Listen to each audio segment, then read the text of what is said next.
Muito bem, Rua do Andrade.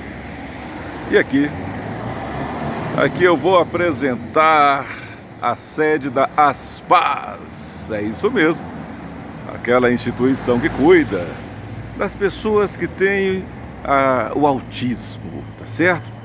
Então, nós já encontramos aqui essa placa bacana aqui na porta, né, do CTEA, Centro de Apoio TEA. E tá aqui a marquinha Aspaz, Associação de Pais e Amigos do Autista e Síndromes.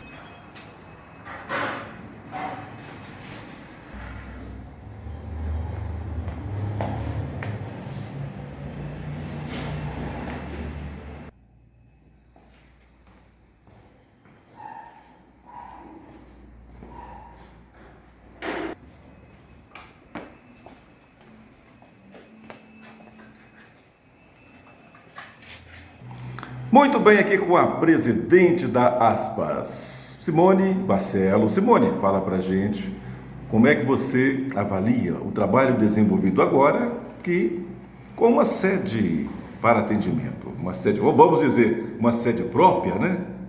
Sim, então, Francis, nós tínhamos uma outra sede, nós estávamos num outro espaço que foi nos cedido pela prefeitura, no governo anterior, porém ela não dava acessibilidade, estávamos num prédio de terceiro andar, sem elevador. Então, quando se trata de especiais, o mínimo que a gente tem que ter é acessibilidade. Então, até para se inscrever projetos, para buscar parcerias, verbas, esse tipo de, né, é necessário que se tenha um espaço adequado. Então, às vezes a gente esbarrava, né, nisso. E também pensando no bem-estar das mães, dos pais, das crianças autistas, porque esse espaço, na verdade, ele foi criado com um meio também de acolhimento, acolher as mães. Então, a nossa intenção é buscar parcerias para colocarmos aqui psicólogos. Já temos alguns candidatos, né, pessoas candidatando que têm interesse de nos ajudar como advogado, já tem um assistente social, e aí a gente vai estar fazendo esse revezamento entre os profissionais, porque muitos também não sabem dos seus direitos. Então, nós vamos buscar junto a essas pessoas que estão voluntariando como assistentes sociais e também do direito e da psicologia para estar, né, acolhendo esses pais, esses pré-adolescentes, porque as crianças, por exemplo, a partir de 17, 18 anos, que quando terminam o ensino médio, eles não têm para onde ir. Então, também é um espaço pensado isso. A partir daí, a gente vai começar a pensar em projetos para estar acolhendo essas crianças, para acolher essas mães, né? Como eu sempre gosto de relatar por mim mesma, eu não faço um atendimento psicológico porque são muitas terapias que, né, essas crianças demandam, e a gente acaba dando prioridade às crianças, né? Ao passo que nós, pais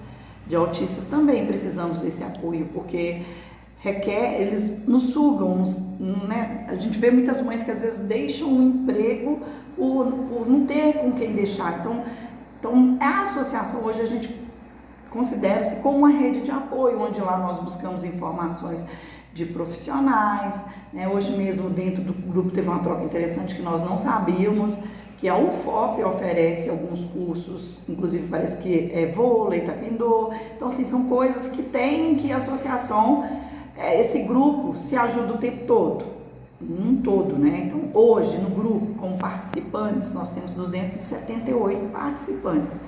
Lembrando que todos os membros não são da cidade só de João Monlevade. Hoje a associação, né, abrange todo o médio de Piracicaba, inclusive tem gente em Mariana, então assim, Tabira. Então, de um modo geral, está abrangendo as cidades aqui bem próximas. A partir da nossa associação, Itabira também criou-se uma associação. Estou em contato com a Jaqueline de Bela Vista também, que está movimentando para criar uma associação. Então é isso aí, é essa luta que a gente vem buscando. Muito bem.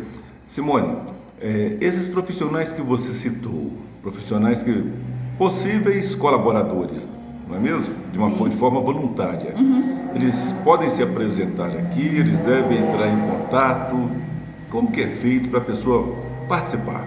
Então, quem quiser se voluntariar, né, pode entrar em contato comigo E a gente vai estar marcando essa conversa, né? O meu número que eu sempre disponibilizei, até então ainda permanece o meu número particular, que é o meu número de celular, 8585-3824. Também temos o Instagram da Aspas, se quiser também estar deixando mensagem também. Muito bem. E hoje, com a criação dessa sede, significa uma evolução, né, na luta das pessoas que criaram essa instituição. Quais os parceiros ou as instituições parceiras que você já tem aqui? Então, eu fico até com medo de ser injusta, de esquecer algumas e já perdoo se eu esquecer algumas. Mas nós temos vários, né, na verdade, até então são privadas, empresas privadas que nos ajudaram. Né? Tem uma pessoa que não me recordo o nome, mas ele meio que ficou como anônimo, eu não sei se ele depois vai querer ter interesse. Foi o que nos doou né, o primeiro aluguel, o primeiro e segundo aluguel, porque nós já estamos há 2 meses fazendo, né, montando a casa. E nós temos, na sexta-feira também, teve a Noite dos Empreendedores, eu fui apresentada pelo dono da Proetel, que eu não me recordo o nome, me desculpa, mas ele já propôs pagar o aluguel desse mês. Então, assim... Seria o Oscar?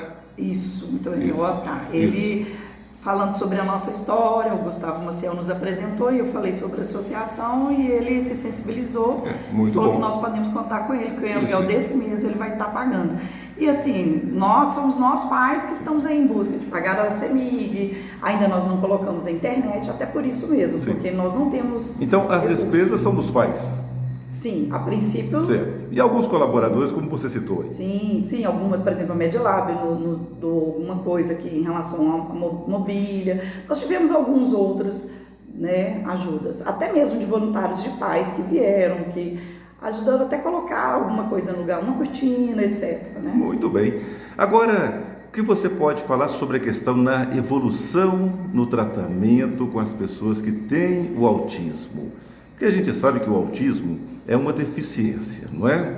E cada pessoa tem uma particularidade, não são todas iguais. Como é que você avalia a evolução no tratamento, ou no cuidado, ou como você diz, no acolhimento? Então, eu falo que a nossa grande preocupação hoje, se falando em cidade João Molevade, nós sabemos que nós temos uma lista de espera de 70 crianças, né, que não tem, porque infelizmente a demanda tem aumentado e nós não temos o número de profissionais suficientes. Então, assim, por isso que a associação não está nem falando que isso aqui é para atender, né, que falar que nós vamos ter fone, que vamos ter TO, que não tem. No mercado, infelizmente, está em falta. Então, a intenção é o acolhimento mesmo, e o que nos frustra, nos preocupa enquanto pais, porque nós acompanhamos a evolução de uma criança que é atendida, que consegue fazer as intervenções. A gente percebe a olhos vistos a evolução. Meu filho, por exemplo, até os 4 anos, ele era não verbal, ele não falava. Não que hoje ele fala muita coisa, mas assim, ele consegue se expressar, ele fala algumas palavras, então tudo isso é fruto do quê? De um trabalho que começou desde bebê, com 1 ano e meio. Então, assim, são pequenos avanços que a gente vai vendo no decorrer do tempo. E aí, quando você pensa que nós temos hoje uma lista de espera de 70 crianças, é uma lista muito grande. Com certeza. Ela precisa de mudar, e essas 70 crianças, elas não estão aguardando só fome, elas estão aguardando outras que poderiam estar sendo atendidas, mas assim, existem muitas coisas para serem revistas e pensadas, né? Porque nós já conversamos sobre em termos de grau, igual você mesmo citou, tem o grau 1, grau 2 e grau 3. Uma criança pode ter o grau de nível 1, que é uma pessoa mais independente. É tanto que nós temos autistas adultos que só foram diagnosticados na fase adulta. Mas uma criança de grau 1, que ela não é tratada, ela pode ir do grau 2 ou até ao 3, que é o severo. Muito bem. Então é necessário esse acompanhamento. Muito bem. Simone, olha, agradeço a você pela entrevista, tá certo? Muito bom. E a gente vai fazer outras, tá bom? Pode contar conosco. Nós vamos estar junto aqui, divulgando esse trabalho. Sim, e eu como voluntário. Só agradecemos. Em breve, eu espero estar falando, né, que os mais voluntários apareceram e que estaremos de vento em popa. Esse é o nosso sonho. Muito bem, muito obrigado. Eu que agradeço, Francis, pela parceria. Obrigada.